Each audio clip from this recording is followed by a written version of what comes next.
Oyez, oyez, oyez. The Court of Appeals for the 4th Judicial Appellate District is now open pursuant to call.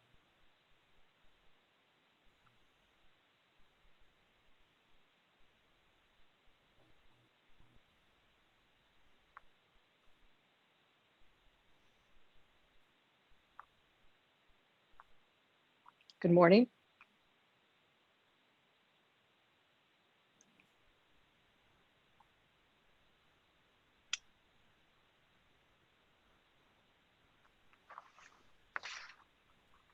Okay, now I see my colleagues online with me, and I welcome the advocates to also turn on your video.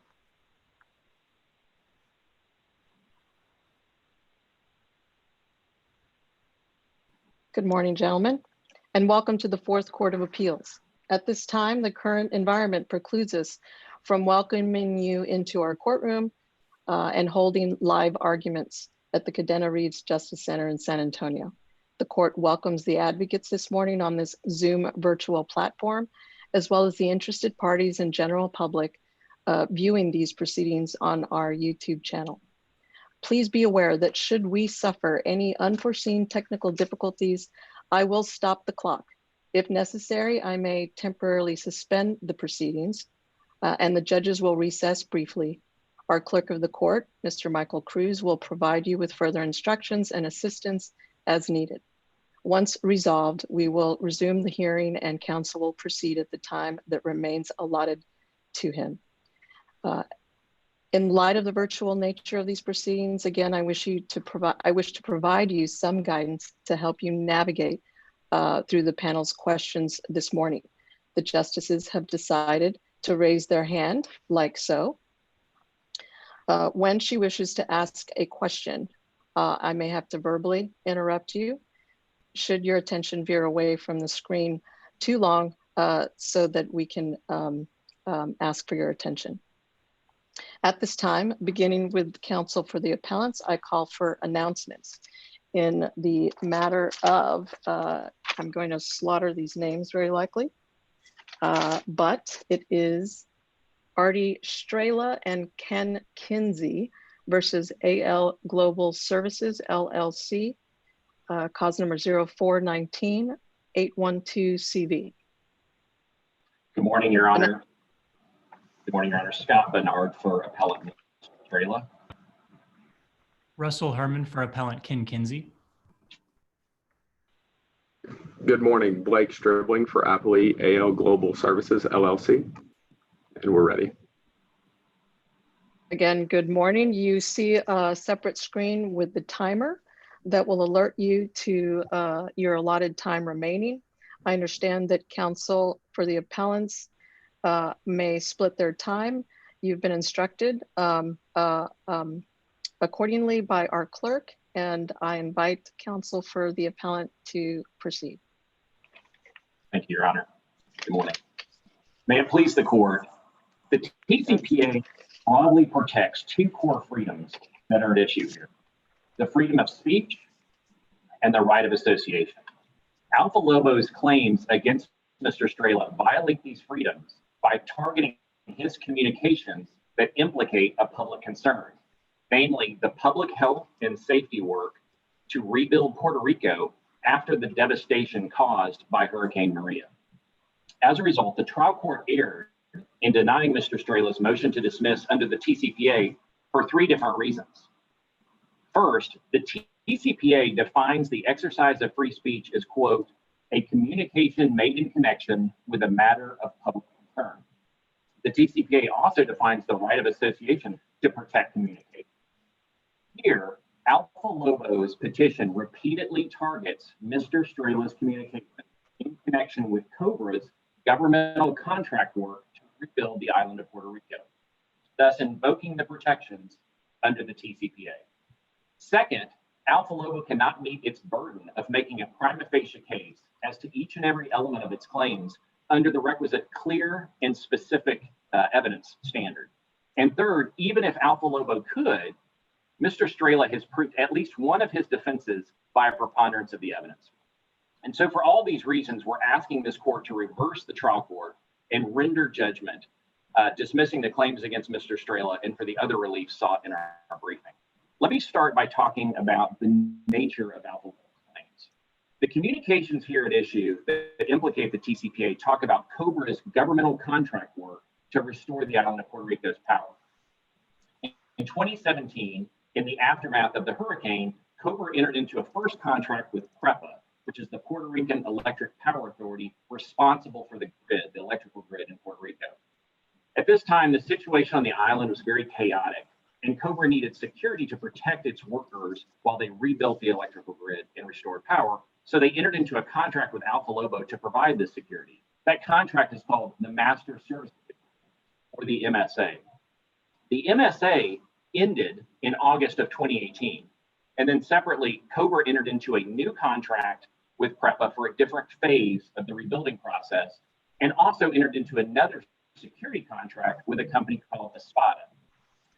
This prompted an ugly business divorce between the three members of Alpha Lobo. Two of the members were angry at a third member, Jim Jory, claiming he had breached his fiduciary duty because Mr. Jory also owned Espada Caribbean, and the two members were claiming that he took this opportunity from Alpha Lobo. So how did Mr. Straehla get sucked into Alpha Lobo's business divorce? Well, he's the CEO of COBRA, and Alpha Lobo, several months after the case was filed between the members, added Mr. Straehla, Mr. Kinsey, and COBRA under a theory of aiding and abetting in an apparent effort to create leverage against Espada Caribbean, who was still doing work for COBRA. To be clear, Mr. Straehla vigorously disputes these claims. But in addition to any lack of substance or evidence, there's another fatal issue with Alpha Lobo's claims. They violate Mr. Straehla's rights under the TCPA. The lawsuit targets Mr. Straehla's communications, a word that's lifted directly from the plaintiff's petition as it relates to the health and safety of Puerto Rico. This court is very familiar with the three-part burden shifting test under the TCPA, so I'm going to launch straight into it. Alpha Lobo has alleged communications. The first element, Alpha Lobo has alleged communications subject to the TCPA. This first step is very straightforward. You don't have to look any further than Alpha Lobo's amended petition to see that the claims clearly implicate the rights of speech and association. In fact, the Texas Supreme Court in the Hirsch versus Tatum case says that the plaintiff's petition is the best evidence of the nature of the action. And the court goes on to say, when it's clear from plaintiff's pleadings that the action is covered by the TCPA, the defendant doesn't need to do anything further. Here, on the face of the petition, not once, but twice, Alpha Lobo says, quote, Mr. Straehla actively communicated and generated plans with Mr. Jory and or one or more of the Espada companies for security work on the Puerto Rico project. So it says communicate and the Puerto Rico project. In black and white, right there, you meet the standard under the statute. Puerto Rico project is actually defined in their petition in paragraph 29 to mean disaster relief work. So it's clearly a public concern. Now, and as the Texas Supreme Court has said in the Hirsch case, you don't have to look any further. Now, Alpha Lobo tries to escape the language that it authored by ignoring its use of the word communication and instead saying the pleadings really refer to Mr. Straehla's conduct to direct work away from Alpha Lobo. But Alpha Lobo cites no cases in support of this. In fact, the cases that they cite, Smith versus Crestview and Bungeon Park, those cases didn't have allegations of communications. Instead, they were just allegations of conduct. That's totally different from what we have here. Here in our case, we actually have not only allegations of communications, but they actually use the word in the statute, the word communications. Also, there's an argument that a specific identifiable communication is required. That's not the case. The TCPA applies to any communication made in connection with a matter of public concern. The statute uses the word communication. They rely on a series of cases. There's a string cite in their brief. And those cases don't talk about the specific nature of the communication, but they talk about the medium that's being used. For example, the cases they cite talk about an email or a blog post. But here, we don't have to talk about the medium. We have the word communication. And we cited 4 different courts of appeals arguments, opinions that do not require specific communications, but found that claims like what we have here, conspiracy and interference, implicated the TCPA because the pleadings made clear that claims were based on or related to the exercise of free speech. Let me shift now to the public concern. These communications also involve a matter of public concern because they involve the public health and safety of Puerto Rico. There was a PREPA contract. We talked about PREPA as a governmental entity. That PREPA contract had a provision that required approval of contracts for security, like the MSA that's at issue here. And in fact, the MSA attached the PREPA contract as an exhibit. That's in the record at CR 76 and 98. And the PREPA contract itself had repeated references to the security contract, including at CR 99, 811, and 854. And this contract, this PREPA contract, was a FEMA was paying for part of the contract out of taxpayer dollars. So FEMA was paying PREPA would pay for the rebuilding work. And why is this important? Well, this court in the Mission Wrecker versus Assured Towing case, I believe Justice Martinez was on that panel, they said that, quote, the award of public contracts is almost always a public matter and an issue of public concern. And so we have the public contract, and under this court's opinion in the Mission Wrecker case, that means that there's a public concern that's been met. There's also no nexus requirement between the claims and the matter of public concern. The TCPA requires nothing more than a tangential relationship between the two. This comes to us from the Texas Supreme Court in the 2017 ExxonMobil case. And this court in the Moladano case, Moladano versus Franklin, agreed with the ExxonMobil case, and Justice Rios and Justice Martinez were on that panel. And in that case, it said, quote, to meet the in connection with requirement, the communication not specifically mention the matter of public concern. But here we have it even better. In their petition, they actually mention the matter of public concern. They talk about the Puerto Rico project, which is defined to be the disaster relief work. There's also an argument that Alpha Lobo makes that a private communication, that this is a private communication, but a private communication can be a matter of public concern. Again, in the Mission Wrecker case from 2017, that case involved communications between employees of a tow truck company and an insurance adjuster, but it was talking about a City of San Antonio contract. That was the public contract. Those private communications between those two parties that were referencing a public contract was enough under this court's opinion in Mission Wrecker to bring it within the TCPA. Now, counsel, Alpha Lobo agrees, among other things, that the communications concern a private contract dispute affecting only the fortunes of the private parties involved, which is not a matter of public concern. And they cite to Creative Oil and Gas, LLC. How do you respond to that contention? Thank you, Your Honor. So in Creative Oil, Creative Oil can be distinguished from the case that we have here because Creative Oil was relying on the good product or service in the marketplace issue. And because it was relying on that, the court there found that it had to be broadcast to a wider audience. This is totally different. This is a public health and safety issue. And in fact, if you look at Creative Oil, in that case, the Texas Supreme Court said they recognized the public health and safety exception or statute provision. And they said under the public health and safety, they realized under that situation, private communications about a public health and safety, that's enough. So you can distinguish Creative Oil as being goods in the marketplace, which may require broadcast, from what we have here, which is a public health and safety issue, which can be the subject of a private communication. And that's completely Creative Oil. The Texas Supreme Court was consistent with its earlier opinions in ExxonMobil, for example. Very good. And I'm not really sure if you could enlighten me how counsel is dividing up their time if it relates to the issues, so that I know not to ask you about an issue that another counsel will address. I'm primarily talking about the applicability of the TCPA, but in maybe the 2 minutes I have left, I'll talk just for a moment about some of the evidence on the shifting the burden now to Alpha Lobo, because I do believe that we've shown that the TCPA applies.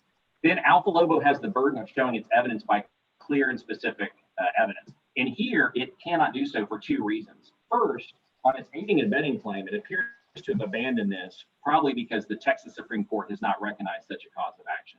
But on the two remaining claims for knowing participation in conspiracy, they don't have any evidence. These are derivative claims. So most of the evidence that's in the record before this court has to do with Mr. Jory, who is, former member of Alpha Lobo, and it talks about his alleged breach of fiduciary duty. That's part of the equation, but they have to connect it to Mr. Straehla. There's virtually Let me stop you there, Sure. because I agree. Neither the TCPA nor common law define clear and specific evidence, but also prima facie case also has a traditional meaning. So in this case, how do the claims against Straehla and Kinsey, given that they require proof of an underlying breach of fiduciary duty, what and how do appellants show that that there was a duty of a fiduciary duty held? How does one make a prima facie case of that? Well, they would have to show first a prima facie breach of fiduciary duty by Mr. Jory, who's not before this court today. But then separately, they would have to connect my client, Mr. Straehla, to that breach of fiduciary duty by saying, that he was somehow connected either through knowing participation or conspiracy. But when you look at the evidence that they have, this is the evidence that they have on Mr. Straehla. One, he signed a contract with Espada as the CEO of Cobra. Number two, that he understood that Cobra was no longer doing any work with Alpha Lobo. And third, while he may have been in Puerto Rico, it's not even clear that he actually met with Jim Jory. That is all they have. That is not enough. It's not actionable, and it's not knowing participation. In fact, the CompUSA case that we cited said suspicion is not enough. And that is what we have here. Thank you, Your Honors. Good morning. As I said, my name is Russell Herman. I'm here on behalf of Appellant Ken Kinsey. Mr. Kinsey was a vice president for Cobra, which is the company that contracted with PREPA, a government-run entity, for the restoration and rebuilding work in Puerto Rico after Hurricane Maria. The TCPA applies to Alpha Lobo's claim against Mr. Kinsey for the same reasons that Mr. Straehla referenced. So unless there's any further questions, I'll move on to the prima facie case against Mr. Kinsey. I do want to add on the creative oil and gas issue, there was a question raised about whether this was just a private contract. And this wasn't just a private contract, because this was a subcontract that was necessary to complete a public project. And that's what you have here and what was missing in some of these other cases where it was exclusively a private contract. And the ETC pipeline case that came out of Tyler Eastland Court of Appeals sort of recognized that when you're talking about a pipeline and a big network transmission of oil and gas, that's a very different situation than what you have perhaps in creative oil and gas, which was a single oil and gas lease. So to move on to the prima facie case, again, that's the second step in the TCPA, and the burden there shifts to Alpha Lobo to present clear and specific evidence of the prima facie case. And as Mr. Straehla's counsel noted, Alpha Lobo has abandoned their aiding and abetting claim, and so I'll focus on the knowing participation claim. There is no conspiracy claim against Mr. Kinsey. And that claim is that Mr. Kinsey knowingly participated in a breach of fiduciary duty by Mr. Jory. And to orient the court, Mr. Jory was a principal in Alpha Lobo. And the alleged breach is essentially that in August of 2018, Cobra contracted with a new, different company for security for the Puerto Rico project, and that company being Espada. And that company was majority owned by Mr. Jory. And it's important to note, however, that Espada was previously working with Alpha Lobo. And there was no allegation or accusation of impropriety about that relationship. And the only evidence offered against Mr. Kinsey here is a text message exchange between Mr. Kinsey and Jennifer Jory, who is the ex-wife of Mr. Jory, and then a series of group emails that were sent well before the alleged breach, on which Mr. Kinsey was simply CC'd. And so the court should find that Alpha Lobo has failed to establish their prima facie case for three primary reasons. First, they failed to present clear and specific evidence that Mr. Kinsey assisted Mr. Jory. The text thread that I mentioned is between Mrs. Jory and Mr. Kinsey. And second, even if communications with Ms. Kinsey alone are sufficient, Alpha Lobo has not pointed to clear and specific evidence that Kinsey in those text messages or elsewhere actually assisted Mr. Jory, and not let alone the substantial assistance that's required. And third, there's no clear and specific evidence of the necessary intent. The evidence does not show that Kinsey knew that Cobra contracting with Espada was going to be a breach, or if it was a breach, of fiduciary duty such that he could knowingly participate in that breach. So with respect to point one, it's really this failure to link Mr. Kinsey to Mr. Jory. The assistance has to be an aid of Mr. Jory and not anyone else. He's the only one who owed the fiduciary duties, and that's the only breach alleged. And there's no evidence in the record of communications between Mr. Kinsey and Mr. Jory. And they— What can you explain to me in the fiduciary duty that a member of a Texas LLC has to the company? I believe that well, you have to look at the LLC agreement, but unless there's, special provisions in the LLC agreement, the fiduciary duties, I believe, would be the standard fiduciary duties. And so there is a fiduciary duty that can be reflected or evidenced by a contract, is what you're saying? Well, I believe that courts have called those fiduciary duties what is portrayed in contract, and I think they take on, or the default rule is that there would be still fiduciary duties in a LLC. And we're not contesting that there were fiduciary duties at this stage of the litigation. We're not contesting that there were fiduciary duties owed by Mr. Jory. Very good. So again, there's no evidence in the record of communications between Kinsey and Mr. Jory, and they allege that there were active communications going on, and that's in the record at 27. And instead, even after the opportunity to take discovery, including of Mr. Kinsey, and if they wanted to, which they did not, Mr. Jory and Mrs. Jory, the only evidence is this text message chain between Mr. Kinsey and Jennifer Jory. And there's no evidence in the record that those communications, that text thread, whatever was communicated there, that made it back to Mr. Jory somehow. So there's really no link between these communications with Ms. Jory and Mr. Jory. And the second point I wanted to make was about the evidence of assistance. The key piece of evidence of assistance that they put in the record is a quote from the text message chain, and that's on page 60 of their brief. And if you look at the site, which is 801 in the record, and you go there, that quote is not there. So they don't have this key piece of evidence that they're relying on, just isn't in the record. And the rest of the documents that are cited are these group emails that are sent by others on which Mr. Kinsey was CC'd. And they were sent months before. And emails that Mr. Kinsey may have received is not evidence of assistance. And even if you look at the text message thread with Mrs. Jory, there's again no assistance.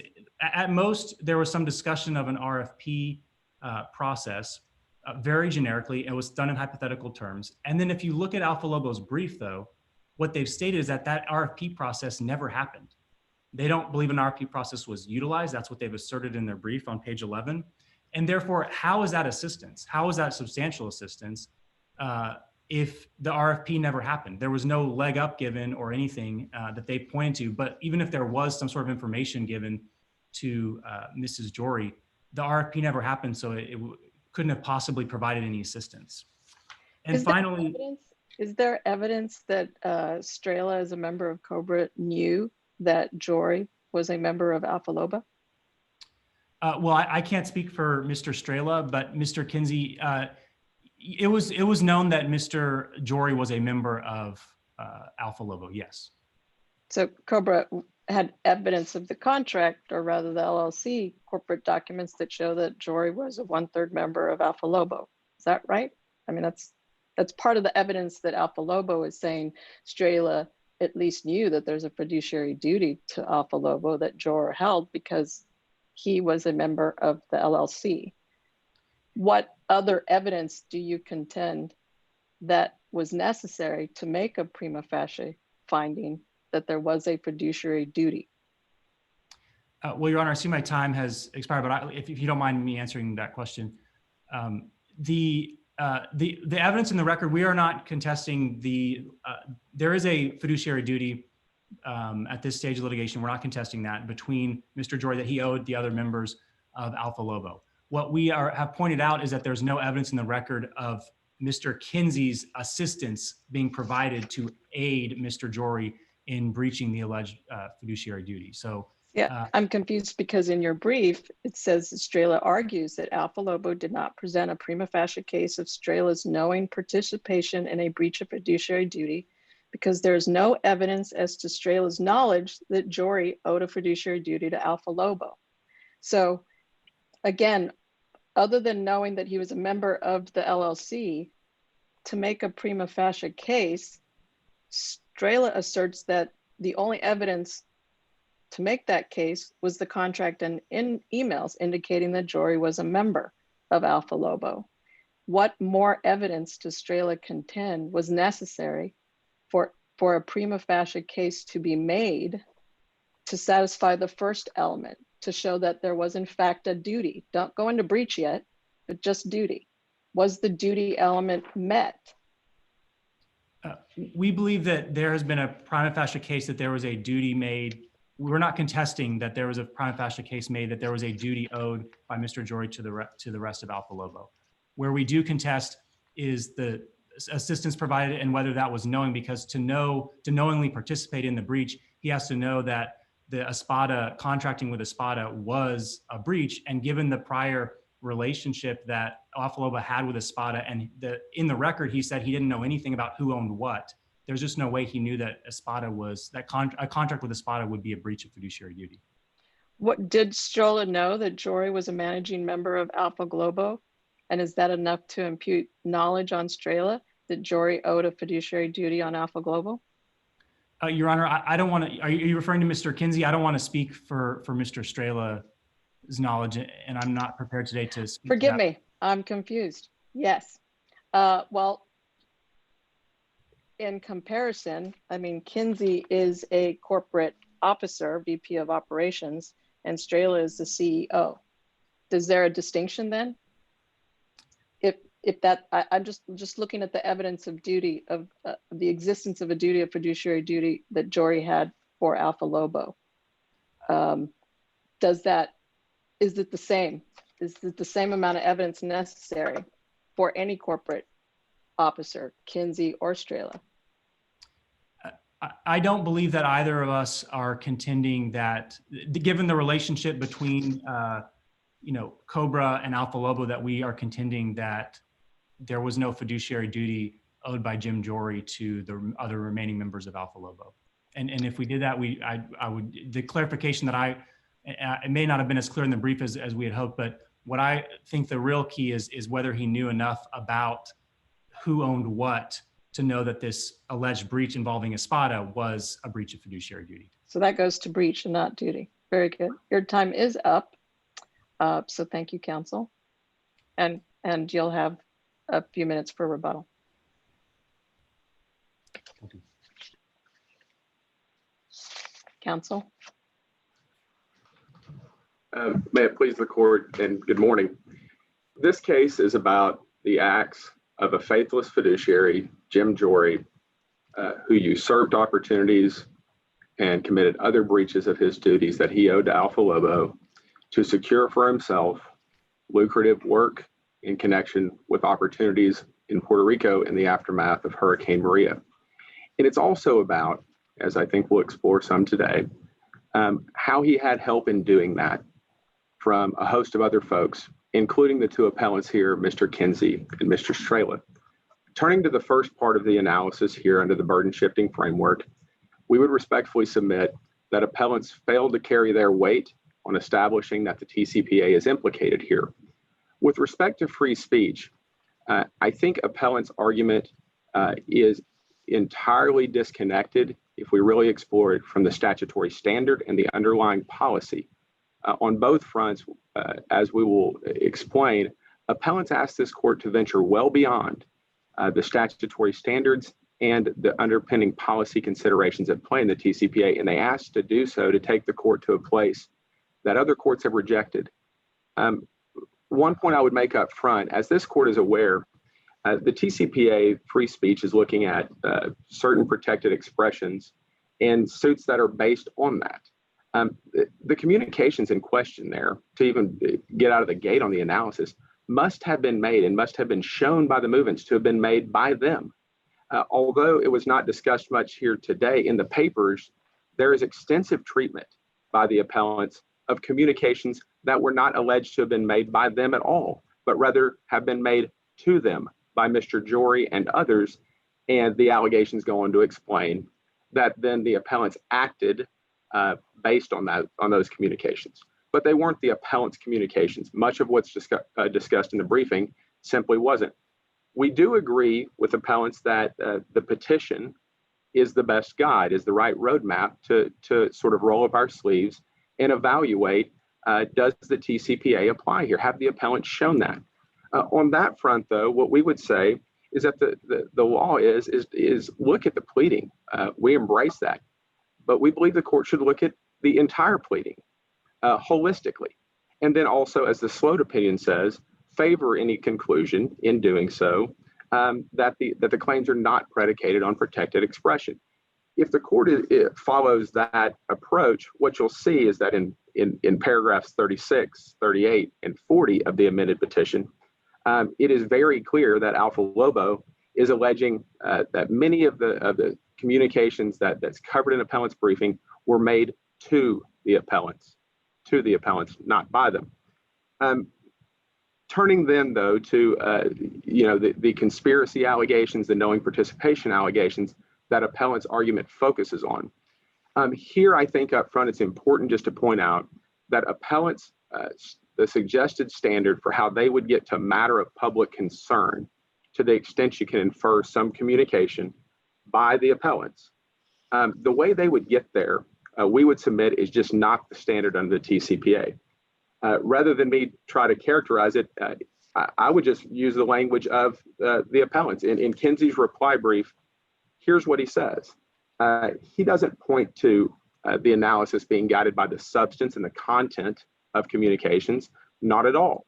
Instead, he turns elsewhere. He says, well, there must have been communications. Indeed, every conspiracy involves some communication by the co-conspirators in furtherance of that end. But Mr. Kinsey's reply brief says that what's important is that the facts in the case, the backdrop of the case, has a, quote, strong public connection. That's on page 7 of the Kinsey reply. And that really captures the disagreement between the parties on how the TCPA analysis works relative to determining matter of public concern. I'll ask you to respond, if you would, please, to the Supreme Court's case in Coleman that as applied to, as for the TCPA, it requires only, quote, communications involving a public subject, not communications in public form, quoting Lippincott. Can you respond? Yes, Justice Martinez. We don't take issue at all with that here. We don't think it tells that opinion tells us much about the actual arguments at play here, though. That's not there's no distinction that Alpha Lobo is relying on for its arguments that treat that particular issue. Instead, what Alpha Lobo's argument is here is that the court's analysis, and we just disagree with the appellants here. I think they suggest that if the court looks at a case, a conspiracy, concerted action case, where there must be some communication, and if the court bumps into, in the backdrop of that case or the lines of businesses of the parties, something that they call a public connection, that the analysis stops there, the act applies. We just disagree. We think what matters is what the act talks about, whether the communication connects to a matter of public concern, the communications. And if we actually look at the substance of the communications, what we'll find, to the extent they can be inferred here again, then they repeatedly quote a snippet from the pleadings, which we embrace. Of course, there's evidence that these folks work together. That's what brings us here and subjects them to liability for doing so. But what we find is that what Alpha Lobo's allegations are talking about is that the conspirators talk to other conspirators about the object of the conspiracy. That seems sort of technical, but here's the way it was expressed by some of the conspirators. They were talking about cutting Alpha Lobo out of the project. That's what the allegations are. If I may ask you to draw then how we would carve out this case and distinguish it from the facts in Coleman. In Coleman, that case also involved alleged defamatory statements or within communications among its employees. And here, the alleged communications also involved communications among its employees. So if you're asking us to, how do we distinguish that in this case than from the facts in Coleman? Yes, Justice Martinez. I think what's important here is that Alpha Lobo does not dispute the idea that a private communication can qualify for and implicate the TCPA. That's not, we're not arguing that at all. And we acknowledge that. And I think Coleman speaks to that. We acknowledge that. Consistent with Coleman, however, I think what we're saying is that doesn't end the analysis. What matters is the substance of the communication being alleged. And Your Honor mentioned that in Coleman, the court talks about a public subject.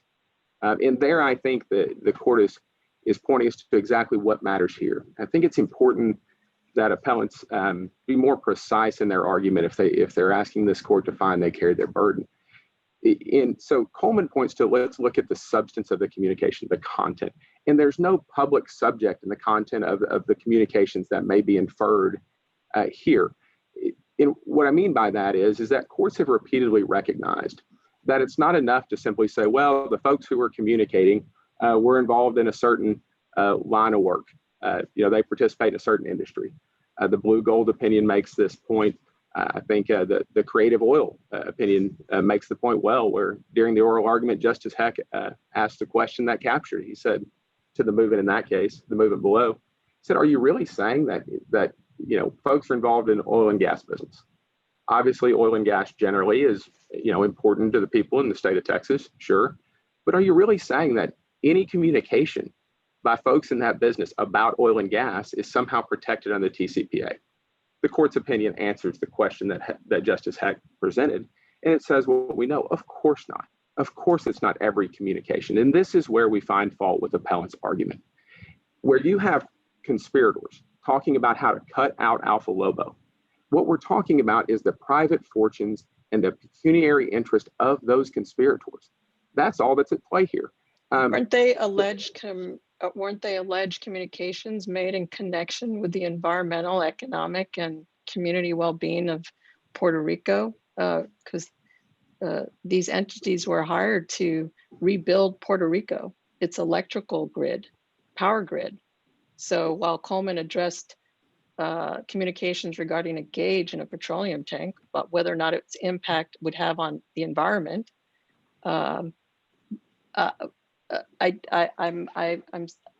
please enlighten me about a distinction in this case as opposed to the communications involved in Puerto Rico. Yes, Your Honor, and this is where I think appellant's argument becomes sort of purposefully vague and general. What the issue in this case and the problem with appellant's argument is that the communications here do not touch upon the way the security work is going to be done, for example. Now, we would agree that if folks are talking about, hey, here's how we should do this because there's a safety concern relative to the folks in Puerto Rico, now we have a conversation. And appellant suggests that that's what the communications are about. But appellants here, they don't ask the court what they say to do, which is to look at our pleading. They ask the court to stop after reading, a selective snippet. We would ask the court, if you read the actual petition and the allegations there's no allegation that they're talking about how to do the security work, the cost of the security work.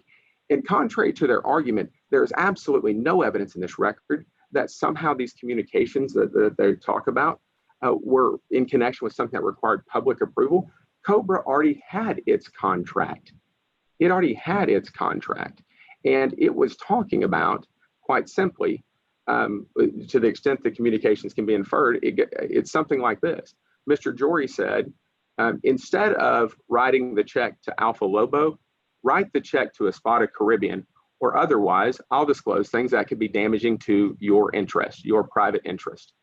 In the case of Mr. Kinsey, could be damaging to your job. You could lose it. Could be damaging. You could lose your marriage because some of the sordid facts that went on here. Relative to Mr. Straehla, he said, write the check to Espada Caribbean instead of Alpha Lobo, or, Cobra could lose billion-dollar contracts because of what Mr. Jory had learned that's covered in a federal indictment now about, a bribery scheme that had been going on. So Mr. Jory said, it's that simple. And in response to that, appellant said, fine, we'll write the check. And so that just simply does not touch upon how the security work is going to be done or anything of the sort. As the bus patrol opinion tells us, even communications that may relate to the subject of a government contract or governmental assets, that's not enough. We've got to look at, did the communications in question simply relate to the private interest, the pecuniary interest of the folks involved? Is it a private issue? And it is here. It's as simple as Mr. Jory enriching himself instead of the money going to Alpha Lobo. No public approval, nothing of the sort. If I may, was there any evidence that it had some relevance, that the communications had some relevance to the public audience of buyers and sellers? No, Your Honor, there's not. And I think that's an important distinction. Appellants talk about it, the Abiticola case quite a bit in their papers. In that case, the court, I think, spoke exactly to the point Your Honor makes. And there they said, well, the allegations are about talking to a customer about goods or services in the marketplace. Not at all the case here. These are conspirators talking to conspirators about the interest of their private interest in connection with the conspiracy, nothing more. So for those reasons, we would submit that appellants have failed to shoulder their weight on establishing what the TCPA demands and what its policy interest aims at, protecting certain expression, not protecting folks who happen to work in an industry. That's not at all what the TCPA is about. Turning briefly to the association point, we would just suggest briefly that this court's recent opinion in Segundo Navarro disposes of appellant's argument on the common interest point. The papers talk about CARCAC and so on, but I believe Segundo Navarro is the end of that discussion. A couple observations, if I might, briefly about the prima facie aspect. Again, we don't think the court reaches that because appellants just don't get out of the gate as they must under the TCPA. But there's a couple things that are going on with respect to kind of the prong 2 and 3 arguments, as we call them. And I think that if we can really cut through a lot of the back, yes, Your Honor. Both appellants and appellees just jump over prong number 1 on duty. And disappointing, which is why I'm asking these questions here at oral argument. I really want, I would like, if you would, to focus on the prima facie duty, the prima facie case of a fiduciary duty, and see if you can hurdle that in the next 5 minutes. Certainly, Your Honor, and thank you for the opportunity to do so. Here, I would say that, first of all, I don't think appellants, at least as I understood them, I'm not sure they dispute it, but still the court's question, I think, let's dive right into it. I think the way to look at this is that a managing member of a limited liability company, and the evidence is clear, there's a declaration from Mr. Charles that explains this in the record. A managing member in that situation owes a fiduciary duty to the company. That's the Cardwell versus Gurley opinion, among others. More so, a fiduciary owes, so we've established there's a fiduciary duty to the company, and included in that. Yes. You see, you hurdled it again. It may seem reasonable that a managing director of a limited liability company would owe a fiduciary duty to that company, but Alpha Lobo doesn't cite any authority that addresses making a prima facie case of that duty in the context of a TCPA case. And I certainly didn't mean to skip past the hurdle. To make sure though that I'm tracking with the court's question. Here's Let me clarify. Let me clarify in the sense of what the appellants are saying. The appellant's brief, in the appellant's brief, its primary argument is that Alpha Lobo did not carry its evidentiary burden to show that Jory owed a fiduciary duty to Alpha Lobo. And while they're generally correct that the only evidence of Jory's fiduciary duty was the contract and emails indicating that Jory was a member of Alpha Lobo, what else is there? What else is needed to make a prima facie case of the first element of duty? Yes, Your Honor. So I think what is needed is that we present evidence to the court that puts Mr. Jory in a fiduciary relationship relative to Alpha Lobo. And I think the way we do that is severalfold. First, the Charles Declaration talks about Mr. Jory being responsible as a managing member of Alpha Lobo for Alpha Lobo's operations in Puerto Rico. Second, we have kind of the corporate paperwork of Alpha Lobo that's in the record, which clearly indicates Mr. Jory is the managing member.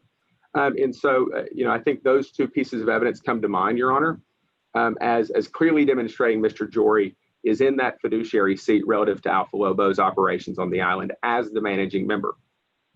And I hope I'm answering the court's question there. I'm going to draw your attention.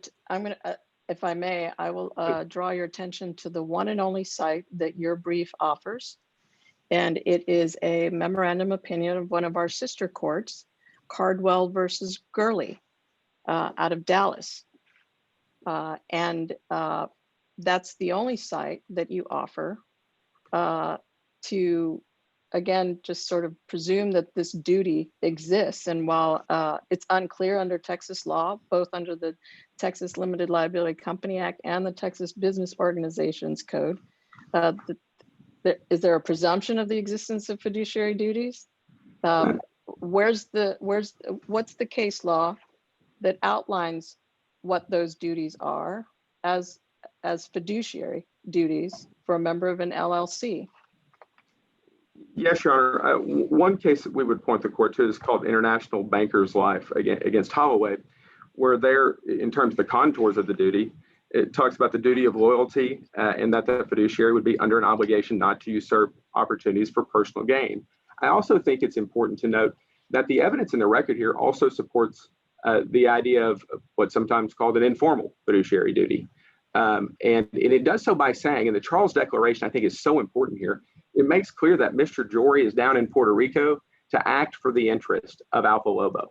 And so the Charles Declaration I think is really important on that point. And I don't think there's any dispute that Mr. Jory was there under those pretenses. The problem, of course, is that he was dealing for himself by setting up his own company, Espada Caribbean, and then working with the appellants to offload Alpha Lobo's opportunities to himself. Two other quick points, if I might, that I think may help cut through a lot of the back and forth between the parties in the briefing. I want to be clear up front. This case is not about a contract Alpha Lobo had.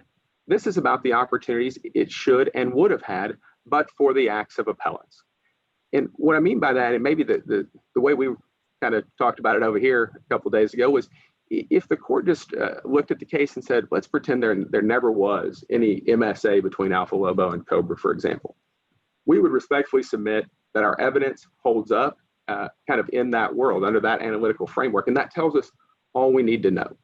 Appellants try to distort the argument by pointing to a contract to which they're strangers, but they have no response to the fact that our case, our evidence holds up irrespective of any contract. And indeed, much of the conduct in question occurs early in 2018, not where they argue their case later. I see I'm out of time. I thank the court, and we would respectfully submit that the trial court judgment be affirmed.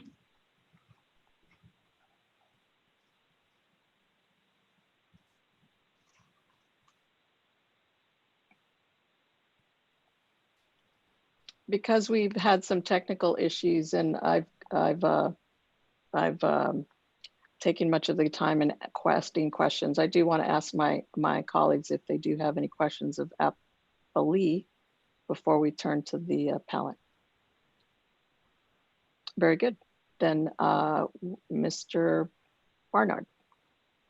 Thank you, Your Honor. I want to kind of go back to where I started, which is the applicability of the TCPA. It's the job of the court to realize the legislative intent and to look at the statute. And when you look at the legislative intent, the legislature in the TCPA requires two things: a communication, which appellant or appellee acknowledges is in their papers, and two, a public concern. Again, all that's required by the Coleman case that Justice Martinez was referencing is this tangential relationship between the communications and the public concern. And we clearly have that in the petition, both in paragraph 70 and 75. They do it twice. And it's referencing, the public concern being referenced again is this disaster relief work, which then falls as a government contract with taxpayer dollars that flows directly into the mission record case that we talked about before. But the issue there is the analysis is not over. I mean, the legislature has, the TCPA has cast a wide net and they cover a lot of cases, but that doesn't mean the analysis is over. Then the burden shifts back to, in this case, Alpha Lobo to say, show us you really have a case. And that's what we were talking about a little bit. For just a moment on the Segundo Navarro case that Justice Watkins authored last month, that case doesn't move the needle on our case at all. It's totally different. Now that case, it involved the common interest. And what does that really mean? And Justice Watkins said common interest means a public interest, effectively. That case involved oil and gas drilling. This case involves rebuilding and providing power to the people of Puerto Rico. It's clearly a community interest. It's clearly a public interest. And so even under the Segundo Navarro drilling, the right of association has been properly invoked here. Let me turn then back to this concept of the fiduciary duty. We don't believe that they have shown that Mr. Jory owed a fiduciary duty to Alpha Lobo, but that's only part of the equation here. My client, Mr. Straehla, he did not owe any fiduciary duty to Alpha Lobo. That is undisputed here. He is being alleged to have aided and abetted or to help Mr. Jory breach this fiduciary duty. And I think Justice Martinez had asked some questions about, well, what did he know or when did he know it or what have you. The record is clear. It couldn't be more definitive. And it's the supplemental, it's SCR 144. It's an email from Alpha Lobo on it. It has Alpha Lobo letterhead on it. And it says, I'm quoting here, the contract with Alpha Lobo and Cobra has ended as of August 15th, 2018. The Alpha Lobo contract was over. That's what Mr. Straehla knew. That's what the evidence is in the record. And actually it's Cobra, because Cobra is contracting it. And that's actually an important point. Mr. Straehla is being sued in his individual capacity. He's the CEO of Cobra, but he's being sued as an individual here. But Cobra is then within its rights, and this is part of our legal justification defense. Cobra is within its rights to sign a new contract. And so to summarize, Mr. Straehla doesn't owe a fiduciary duty here. And in fact, for them to win on this claim, on their claims, they have to show first that there's a fiduciary duty with Mr. Jory, which they haven't done and they can't do. But then they have the next step, which is probably even a more important step, which is how do you tie Mr. Straehla to this conduct? And that's where the Supreme Court requires us to have specific, clear, have them have, yes, just. But before we move into the details, I want to make sure that we're really understanding and on the same page about the existence of the duty. Sure. Mr. Herman, on behalf of Mr. Straehla, agreed that Jory owed these fiduciary duties. Mr. Bernard, does your client agree in that position that y'all are y'all contesting the existence of a fiduciary duty owed by Mr. Jory? Yes, I would say that the statute, or I'm sorry, that the second step requires, in this case, Alpha Lobo to show each and every element of its causes of action. One of the elements of a cause of action for knowing participation would be to show first a fiduciary duty owed by Mr. Jory to Alpha Lobo. That has been breached.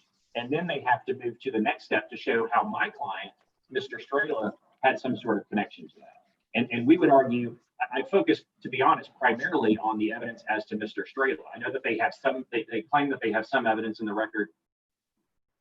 I didn't want to interrupt you. It looked like No, that's okay. So my question is really more about the fiduciary duty, whether Jory owes a fiduciary duty. I don't think it's clear from the record whether Mr. Jory owes a duty to Alpha Lobo, but even if he did, they still have to prove this next bridge to my client, Mr. Straehla, which they can't. Yes, Justice Martinez. Again, y'all are always crossing that bridge without first hurdling the first one. And I will remind Straehla and Kinsey, in your briefing, your primary argument is that Alpha Lobo did not carry its evidentiary burden to show that Jory owed a fiduciary duty to Alpha Lobo. And we are not confused, counsel. We are not talking about the fiduciary duty, if any, that Straehla had to Alpha Lobo, but we're not confused on that point. But I think that y'all have, counsel on both sides, have hurdled this first element a bit too quickly. So again, when you argue that Alpha Lobo didn't carry its first initial burden to show a duty of a fiduciary duty that Jory had to Alpha Lobo, you claim that the contracts and the emails are insufficient. To support that contention, what case would you point to?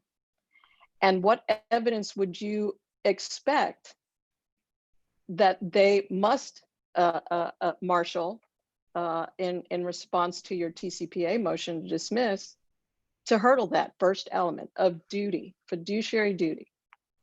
Sure. I see that I'm out of time. May I respond? Justice Martinez. We've really been wanting, I've been trying to get y'all to focus on this, and y'all have just keep crossing that bridge.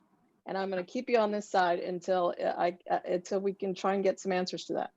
So I would relate back to the end of the contract as part of the evidence that I think we're relying on to explain that, you know, to show a breach of fiduciary duty, he has to show that he's taken some sort of opportunities from Alpha Logo, and Mr. Jory has. Again, to show breach, not there yet. That's step number 2. Whether he is a duty or not. Since the time is up, what I'll do instead is to grant leave to the parties to file a post-submission letter with case law. And I'd ask counsel to write this down. The panel is ordering that the parties file a supplemental briefing addressing, in the context of this case, 1, the fiduciary duty a member of a limited liability company owes to the company, and 2, the claim for knowing participation in a breach of fiduciary duty when that fiduciary duty relates to a limited liability company. Thank you, Your Honor. We're happy to do so. Appellant's supplemental briefing will be due 10 days from today. Appellee's supplemental briefing will be due 5 days after the filing of appellant's supplemental briefing. All parties' supplemental briefing is limited to 2,000 words and should only address the issues I have listed. If no one intends to file a supplemental briefing, we order that those parties notify this court and the other parties within 3 days from this date. Thank you, Justice Martinez. I see my time is up, but I believe Mr. Herman still has his 5 minutes of rebuttal. Very good. Mr. Strubling. Oh, no, it's Mr. Herman. Oh, sorry. Forgive me. That's okay. I just wanted to address a few points with respect to Mr. Kinsey. Well, I guess first on the TCPA, I wanted to reiterate that the recent opinion in Segundo Navarro Drilling does not mean that the right of association is not a prong under which these claims fall. Again, they required a public or community component, but I think if you look at the Amarillo Court of Appeals case in Texas Custom Wine Works, which was earlier this year, they took great pains to discuss the Austin Court of the Third Court of Appeals, those cases which looked at misappropriation of trade secrets cases and disclosure of confidential information cases, and they said, look, there is those appear to be mundane business disputes, but really there was a public interest there. For example, there was a common interest in a auto body shop improperly sharing proprietary information because it has the potential to influence services in the market. And in another case about misappropriation of trade secrets and confidential information, they also said that there was a common public interest when the misuse of confidential information concerned and involved the retention of status as a historically owned business. So I think that this is not a mundane business dispute. This is the shared community, the common interest here is providing security after a government project to rebuild an entire island's electrical grid.